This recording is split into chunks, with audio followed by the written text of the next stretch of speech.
Saglit lang, pwede ba kita ipag-pray muna? Panginoon, maraming salamat po sa mga oras na ito.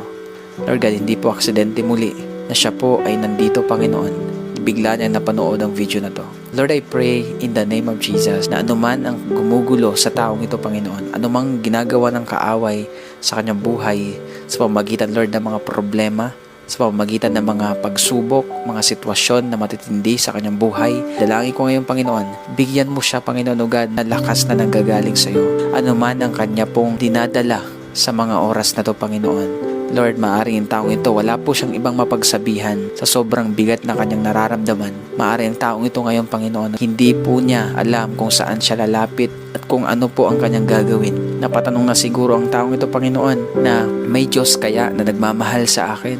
May Diyos kaya na nakakaalam ng sitwasyon ko? Pero Lord, hayaan niyo po, Panginoon, patunayan mo po sa taong ito na ikaw ay nariyan palagi. Anuman paggugulo ng kaaway sa kanya, in the name of Jesus, I rebuke it. Lord, I release peace. I release joy. I release strength. I release life. I release restoration in the mighty name of Jesus. Salamat po, Panginoon. In Jesus' name, amen and amen.